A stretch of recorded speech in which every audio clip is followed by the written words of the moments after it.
At least 30 migrants are missing following two shipwrecks over the weekend off the Italian island of Lampedusa. It's the latest tragedy involving migrant boats crossing to Europe. In Italy, rescuers helped dozens of people to safety following the disaster, but the bodies of a woman and a young child were recovered from the water. The number of migrants trying to make it to Europe has surged over the last year, with many coming from sub-Saharan Africa, making the journey to Libya or Tunisia to try to cross the Mediterranean in extremely dangerous conditions, often in very overcrowded boats. Now, the people making these treacherous journeys put their fate in the hands of migrant smugglers. And our next report looks at what those smugglers do and why. A rickety boat overloaded with people in the Mediterranean. Images like this have become commonplace in the last decade as the list of tragic mass drownings continues to grow. Why so many people on such old boats? In a word, money. Smugglers charge people thousands of euros for a place on a boat. Crowding them on means more profit. Using old boats reduces costs. The revenue from a single trip can be in the millions. Many of those who do the dirty work of smuggling are migrants themselves, but most of the money ends up in the hands of international criminal gangs. How much money? It's impossible to say exactly, but European police agencies estimate revenues from smuggling at 3 to 6 billion euros per year. That's based on tens of thousands of people paying an average of 2,500 euros per person, some much more, up to 7,000 euros each. The crossing is just one piece of the puzzle. Smugglers provide a range of illegal services before and after, all at extremely high prices. The risk is assumed by the passengers. Smugglers are very rarely caught. For many migrants from further south, the trip can start with false documents.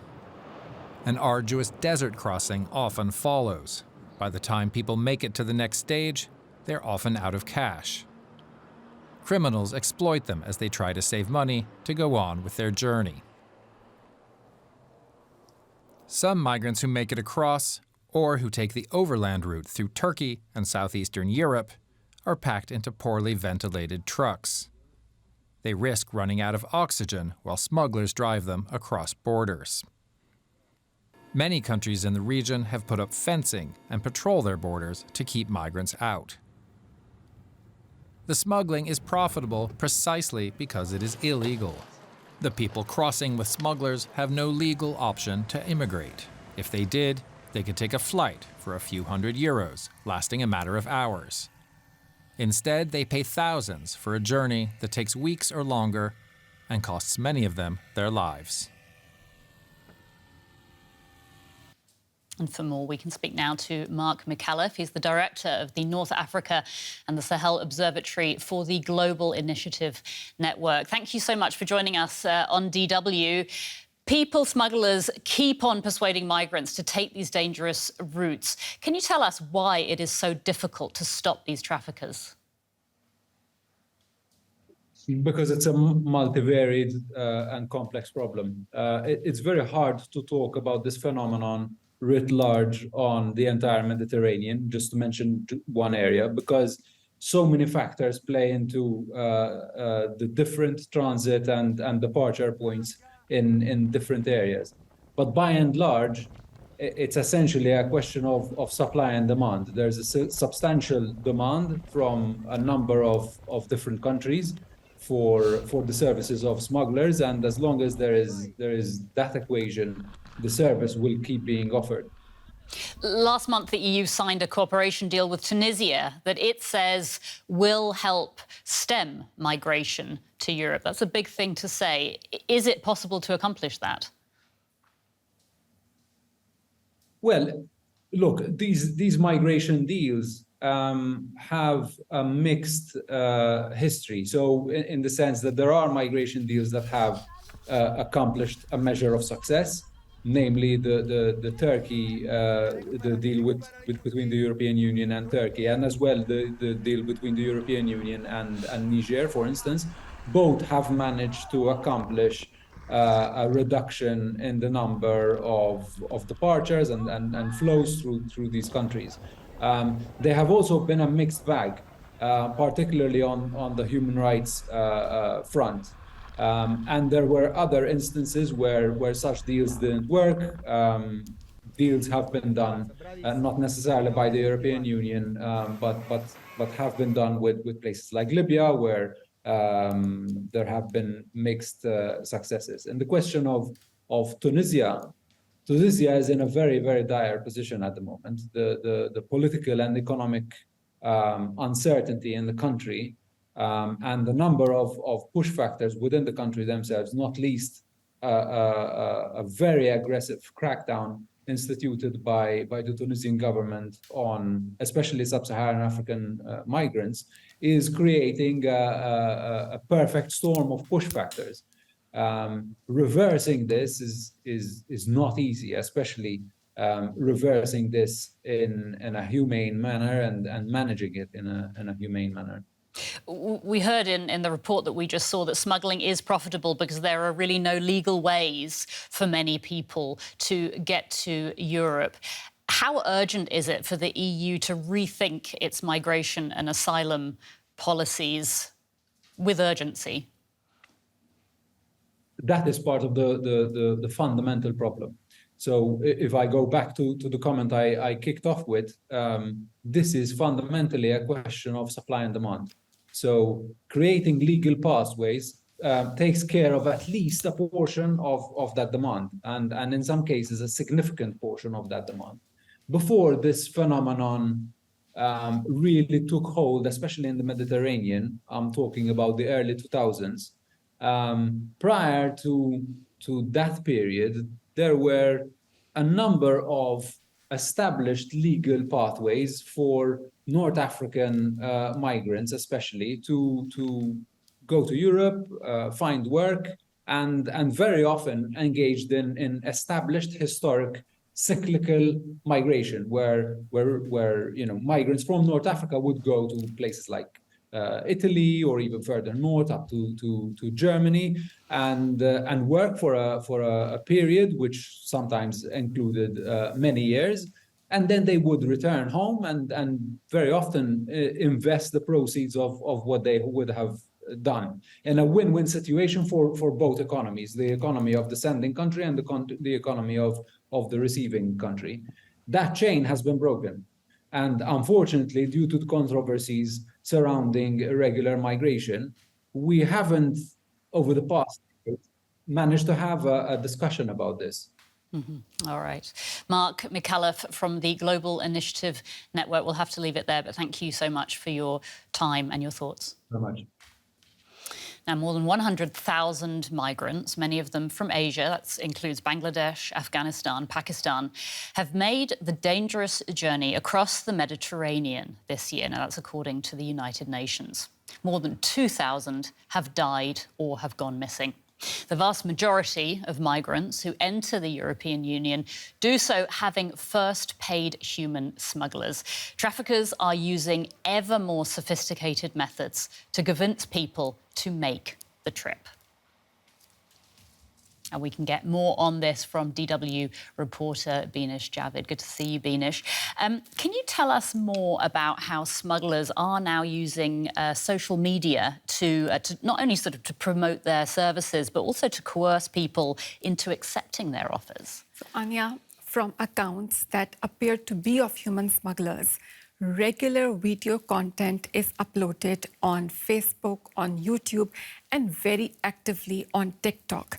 On these videos, you can see migrants getting out from cars, from trucks, or walking and crossing border into the countries that they were promised by human smugglers.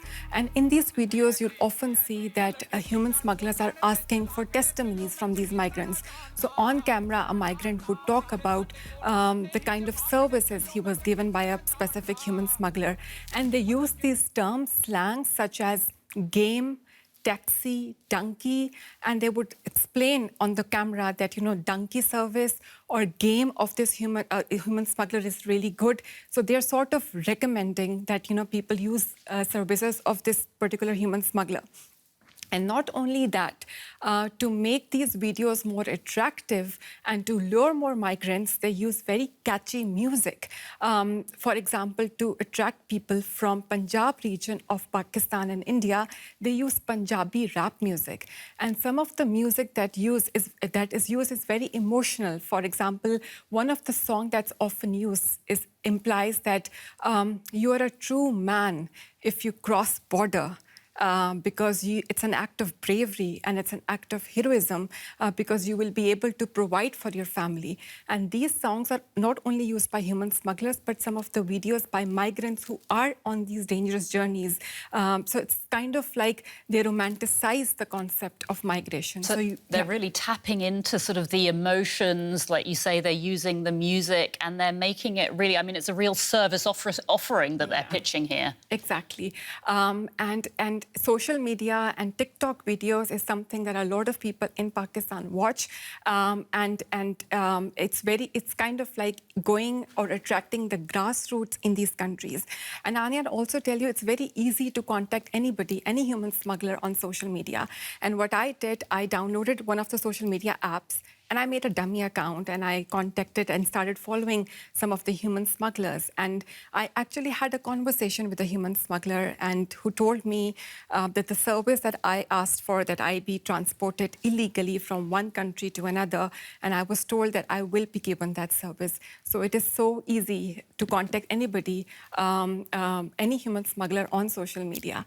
Anybody who's got a phone, anybody who's got internet access can get hold of these people. Yeah, but Anya, that's one side of the story. The reality is that people who are taking up these journeys, many of them die. Every day we hear reports of people being killed in these journeys. And we cannot forget what happened in June off the coast of Greece when a ship capsized. Hundreds of those people that drowned were from Pakistan. And this tragedy reflects the actual reality that's happening on the ground. That's right. And we are actually, I'm going to come back to you in just a moment, Binesh, because we are going to take a look now at a report about a man called Usman Sadiq. He's from Pakistan, and he is one of the few who survived that boat tragedy in Greece in June, in which some 700 people are believed to have drowned. Let's take a look. Usman Sadiq is one of the few lucky ones. He made it back home when hundreds of others drowned. But the boat's sinking has marked him deeply. When I sleep at night, I keep dreaming about the same voices screaming, "We are dying, save us." Then I can't sleep again for more than a few hours. When I take a shower, I fear the water and I keep the bathroom door open. Before he got on the boat, Usman spent several days in Libya in a camp like this one. He describes horrific conditions there and abusive treatment from people smugglers. In Libya, they kept us starved. Whenever my mother called, she would ask if I had eaten anything. I used to keep my mobile away from my ear, unable to find the courage to answer her. It was a really hard time. I thought of turning back, but then I realized I would have to repay the loan I had taken out. And the agents said they would deduct a huge sum if anyone returned.